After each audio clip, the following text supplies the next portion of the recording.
сабак. Саламатсыңарбы, балдар? Силер менен көгүлтүр экран аркылуу жүз көрүшүп жатканыма абдан кубанычтамын. Математика сабагына керектүү окуу куралдарыңар даяр болсо, сабагыбызды баштайлы. Балдар, кыргыз элинде билим бийикке сүйрөйт, акыл алыска жирейт демекчи.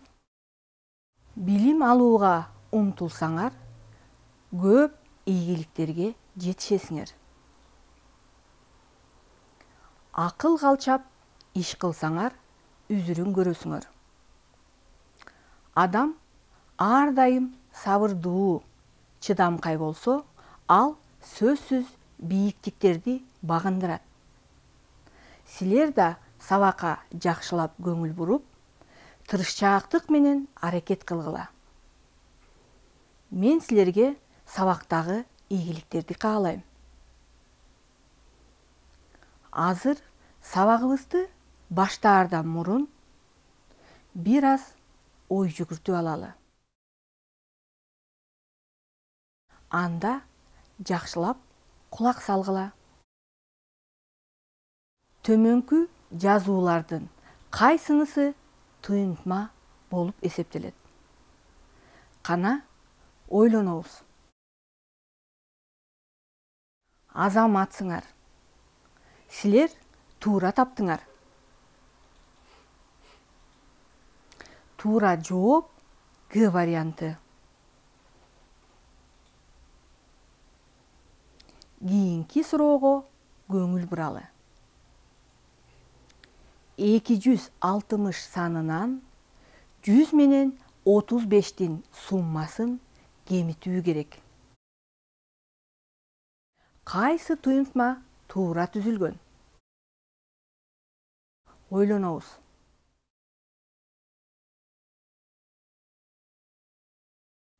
Туура таптыңар, акылдууларым. Туура жооп А варианты. Балдар, силер туура эле байкадыңар болуш керек. Биз бүгүн эки тамгалуу туюнтманын маанисин табууга үйрөнөбүз.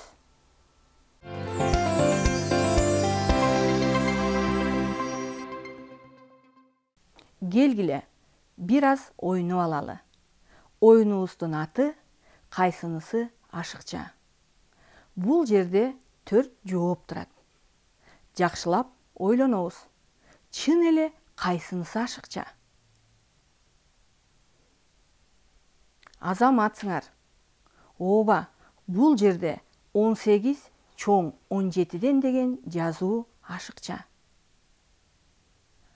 Анткени ал бул жерде жалгыз барабарсыздык. Ал эми бул жерде кандай жалпылык бар? Ооба, туура таптыңар. Булар туюнтмалар. Кана ойлонобуз. Туюнтманын ичинен кандай туюнтмалар? Туура, 6 кошуу 8. Бул сандык туюнтма. Силер билесиңер, сандардан жана арифметикалык амалдардан түзүлгөн туюнтма сандык туюнтма деп аталат. Ал эми кийинки 2 туюнтма тамгалуу туюнтмалар. Сандардан, латын тамгаларынан, арифметикалык амалдардан жана кашаалардан түзүлгөн туюнтма тамганы камтыган туюнтма деп аталат.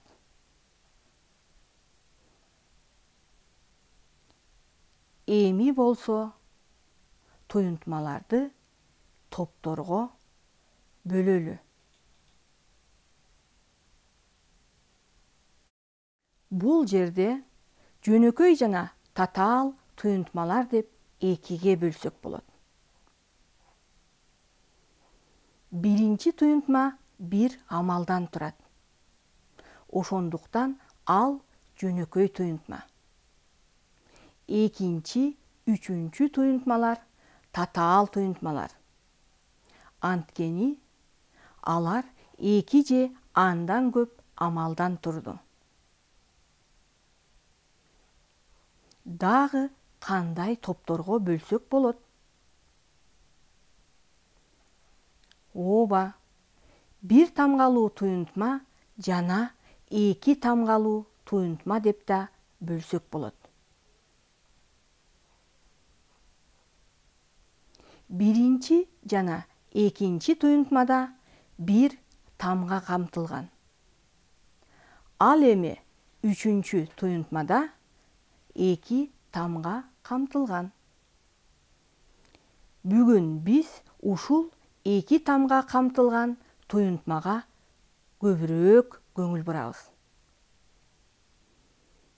Бизге төмөндөгүдөй 12 кошуу А кемитүү 20 бөлүү А деген эки тамгалуу туюнтма берилди.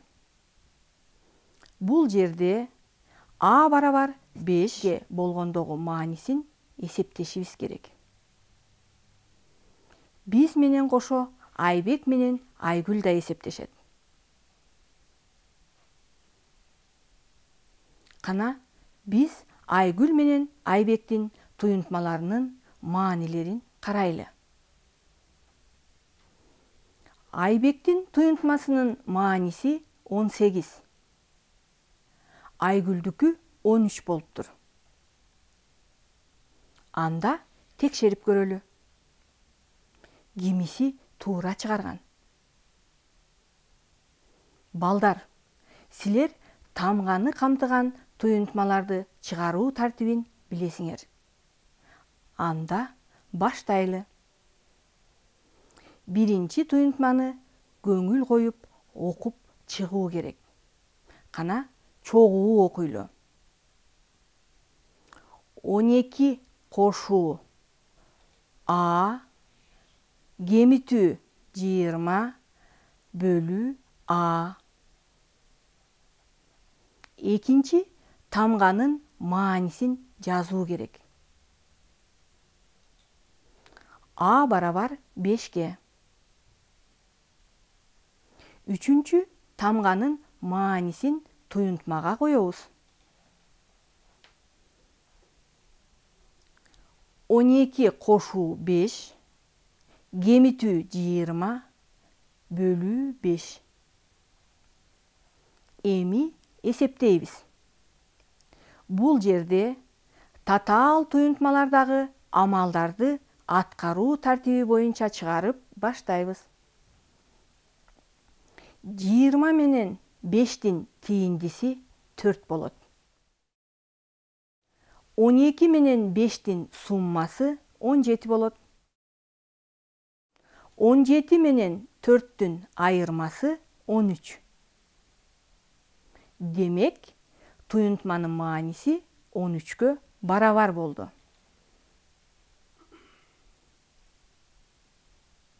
Эми Айбек менен Айгүлдүн жоопторун салыштыралы. Ооба, Айгүлдүн жообу туура экен. Айбек эмне үчүн 18 деген жоопту алды? Ал эмнеден ката кетирди деп ойлойсуңар?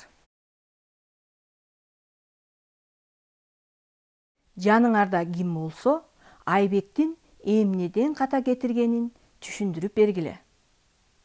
Келгиле балдар, берилген туюнтмага көңүл буралы.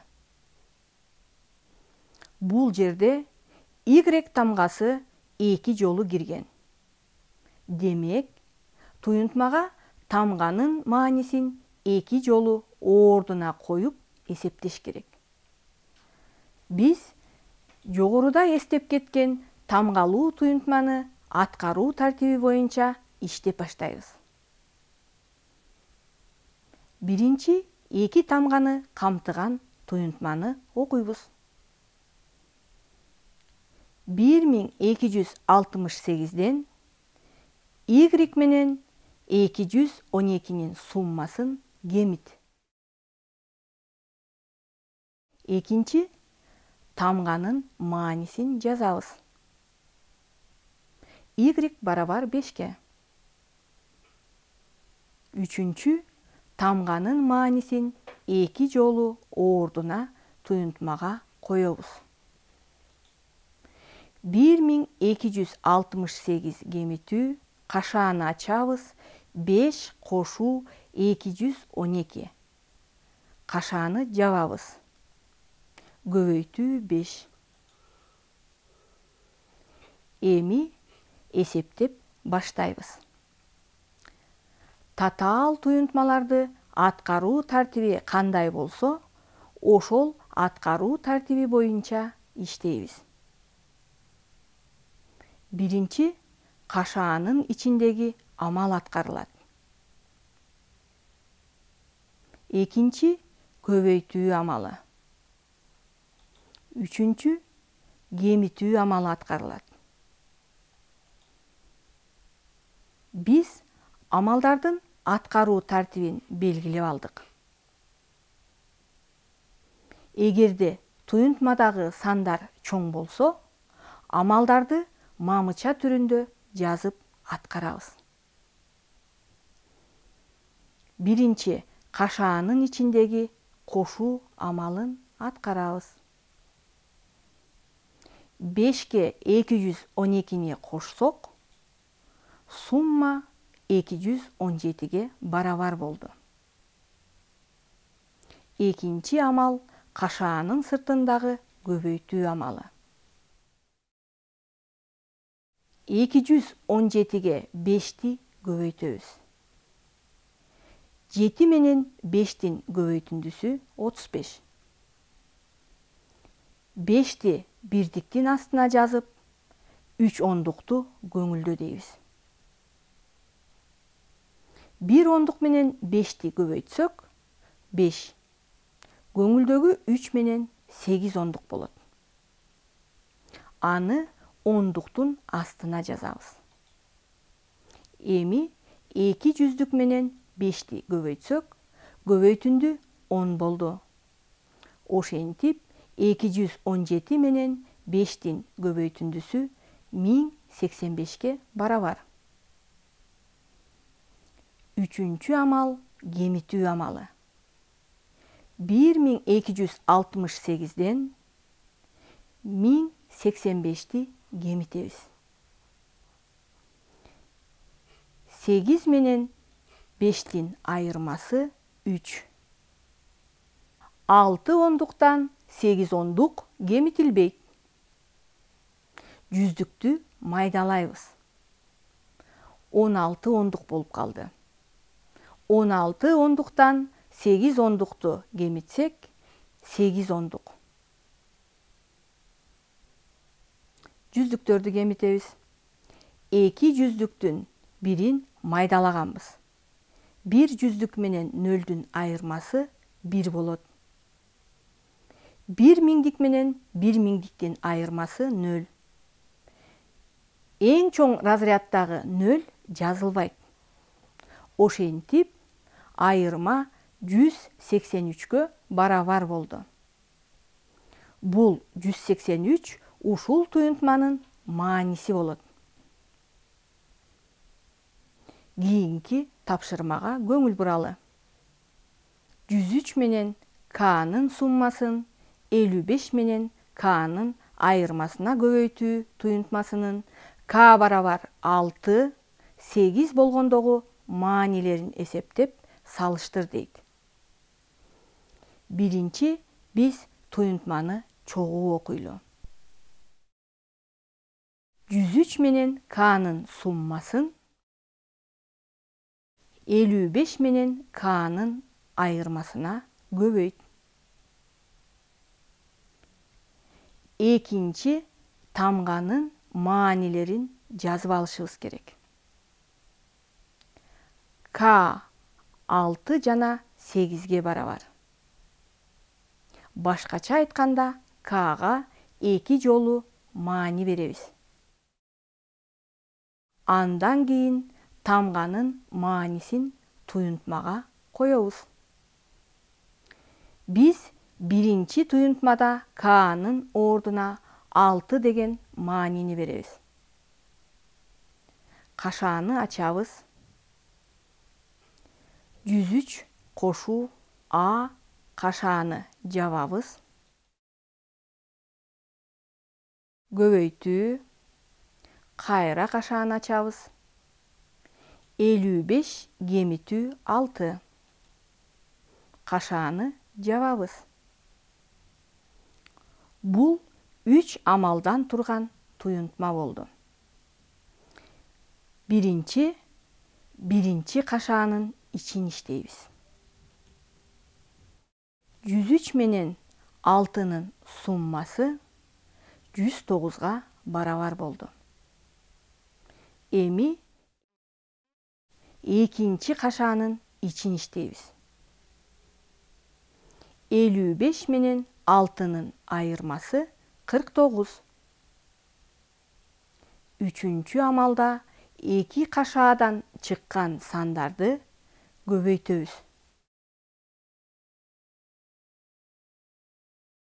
109 менен 49дун көбөйтүндүсү 5047ге барабар.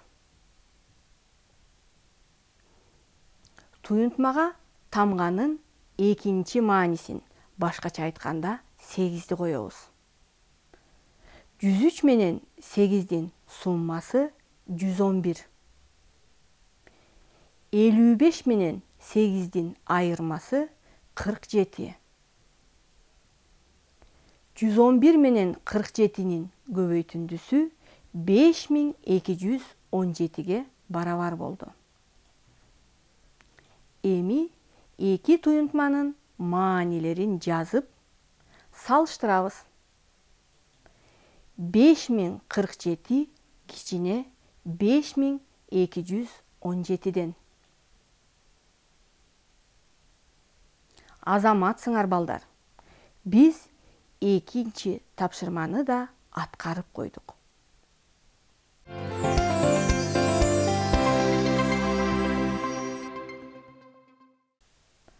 Балдар, эми сабагыбызды жыйынтыктайлы. Бүгүн сабакта биз туюнтмаларды талдадык. Топторго бөлдүк. Эки тамганы камтыган туюнтмаларга маани берип, аларды Айбек менен Айгүлдүн жооптору менен салыштырдык. Эки тамганы камтыган туюнтмаларга маанилерди коюп чыгардык. Бүгүнкү алган билимиңердин кийинкиге сөзсүз пайдасы тиет. Өз алдыңарча ушул сыяктуу эки тамганы камтыган туюнтмаларга карата мисалдарды өз алдыңарча иштесеңер болот. Убакыт учкан куш демекчи, билинбей биздин сабагыбызда соңуна келип жетти. Силер менен эмки сабакта жолугушканча саламатта болгула.